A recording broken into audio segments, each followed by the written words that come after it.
Mi nombre es Nadine Ramos Roque, estudio en la Universidad Británica de México en la carrera de Pedagogía. La materia es Historia General de la Educación con el profesor Víctor Manuel Guadarrama. En este video verá la recopilación de los autores en el siglo XVII y XVIII.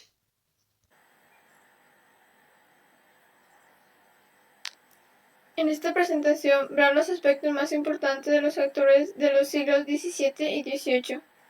Verás que algunos de estos autores fueron grandes e importantes filósofos, pedagogos, psicólogos, etc. En estos siglos surgen dos de las mayores figuras de la pedagogía de la educación, Rousseau y Pestalozzi.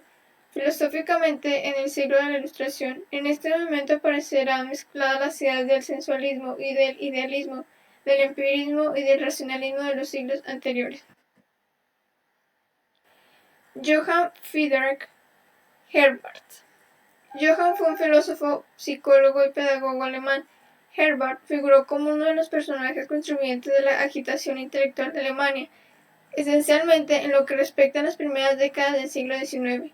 Su filosofía se caracterizó por manifestar una sólida postura de crítica frente al idealismo romántico de Fichte, Schelling y Hegel. Después de estudiar como discípulo de Fichte en Jena, impartió sus primeras clases de filosofía como profesor de la Universidad de Gotinga en torno a 1805, cargo que abandonó para ocupar la cátedra dejada por Kant. Allí estableció y dirigió un seminario de pedagogía hasta 1833, año en que volvió a Gotinga, lugar en el que permaneció como profesor de filosofía hasta su muerte. Juan Amos Comenius, el más grande educador y pedagogo del siglo XVII y uno de los más grandes de la historia. Juan Comenius nació en Moravia en 1592. Ha sido el fundador de la didáctica y en parte de la pedagogía moderna, pero además ha sido un pensador místico, un reformador social. Su nombre figura a la altura de Rousseau y Pestalozzi, es decir, de los más grandes de la educación y de la pedagogía. Se lo conocía como el padre de la didáctica. En su obra Las nuevas realidades, Peter Drucker realiza la posición de Comenius como el inventor del libro-texto, en un intento de incentivar la autonomía del proceso formativo para evitar que el gobierno católico eliminara todo al protestantismo de la República Checa. Si la gente lee la Biblia en su casa, no podrá confundirse, fue el pensamiento de Comenius. Al final de la educación para él es la salvación, la felicidad eterna. En realidad, los fines de la vida y por tanto de la educación son para todas las cosas, artes y lenguas. John Locke. John Locke fue un pensador inglés considerado el padre del empirismo y del liberalismo moderno, uno de los mayores representantes del empirismo y el padre del liberalismo. Su epistemología niega la existencia de las ideas innatas y el causalismo rechaza la idea absoluta en favor de la posibilidad matemática. Fue uno de los primeros empiristas británicos, influido por las ideas de Francis Bacon, realizó una importante contribución de la teoría del contrato social. Su trabajo afectó una gran medida el desarrollo de epistemología y la filosofía política. Sus escritos influyeron en Voltaire y Rousseau, pensadores de la Ilustración francesa, así como los revolucionarios estadounidenses. Sus contribuciones al republicanismo clásico y la teoría liberal se reflejan en la Declaración de Independencia de los Estados Unidos y la Declaración de Derechos de 1689. La obra principal de Locke es el ensayo sobre el entendimiento humano. El objetivo de este libro es investigar el origen, la certeza y el alcance del conocimiento humano. Jean Cousteau.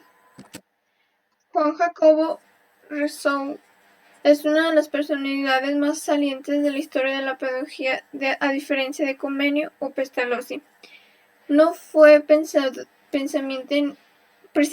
un educador, pero sus ideas pedagógicas han influido decisivamente sobre la educación moderna. Nació en 1712 en Ginebra, Suiza, de una familia calvinista. Fue crítico en el pensamiento político y filosófico, desarrollado por Hobbes y Locke. Para él, los sistemas políticos basados en la independencia económica y el interés propio conducen a la desigualdad, el egoísmo y, en última instancia, a la sociedad burguesa, en término que fue uno de los primeros en utilizar. Incorporó a la filosofía política conceptos incipientes como el de voluntad general que Kant transformaría con su imperativo categórico y la atención. Su obra El Emilio o de la educación han inspirado a la pedagogía moderna. Se ha dicho que la pedagogía de Rousseau es naturalista, que predica el evangelismo de la naturaleza frente a la cultura y la sociedad. Y aunque hay mucho de verdad en esta clasificación, no es toda la verdad. Rousseau busca el hombre primitivo natural, anterior a todo lo social. Para ello es sólo el aspecto externo negativo de su concepción de la naturaleza, lo primitivo y valioso en esta naturaleza como equivalente a lo esencial del hombre, lo que tiene un valor sustantivo y permanente. Pestalozzi. El genio mayor, la figura más noble de la educación y de la pedagogía, el educador por excelencia y el fundador de la escuela primaria popular, Juan Enrique Pestalozzi, nació en Zúrich, Suiza, en 1746. Al igual que sus predecesores Comenius y Rousseau, Pestalozzi creyó que la solución a la pobreza y las contradicciones de la sociedad humana se debería buscar en una buena educación.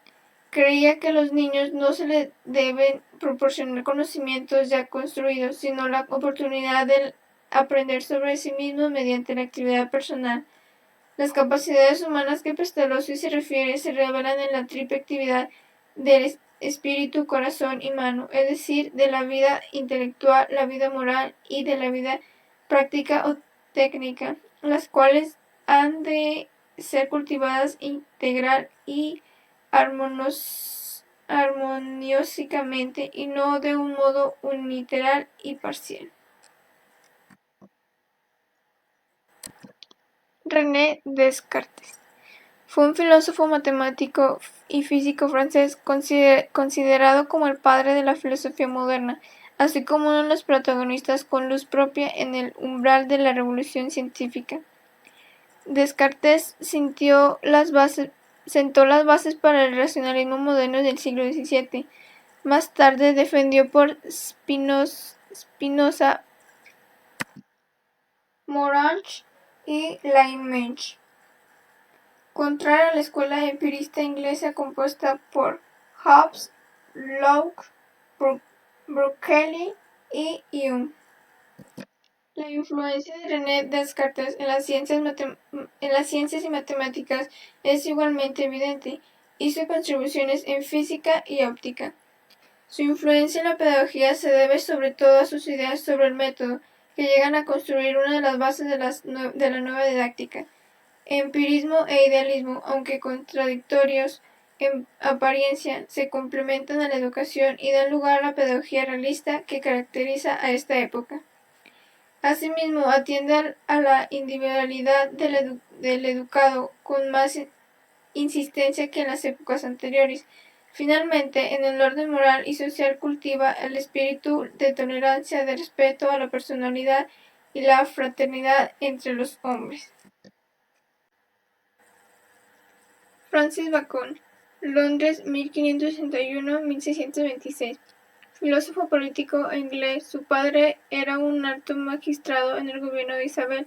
Francisco Bacon sometió todas las ramas del saber humano aceptadas en su tiempo a revisión, clasificándolas de acuerdo con la facultad de la mente, memoria, razón o imaginación a la que pertenecían. Bacon considera que el conocimiento procede de la experiencia, de las percepciones sensibles, por lo cual hay que partir del estudio de la naturaleza, del conocimiento de las cosas. Para esto hay que emplear el método inductivo por el cual se agrupan los hechos particulares, se experimentan y comprueban para llegar a los conceptos generales, es decir, al conocimiento. En conclusión, después de analizar la información, sabemos que los autores que acabamos de ver fueron importantes psicólogos, pedagogos, filósofos, etc. Algunos de estos autores fueron muy importantes. Su nombre figura a la altura de los de Rousseau y Pestalozzi, es decir, de los más grandes de la educación y de la pedagogía.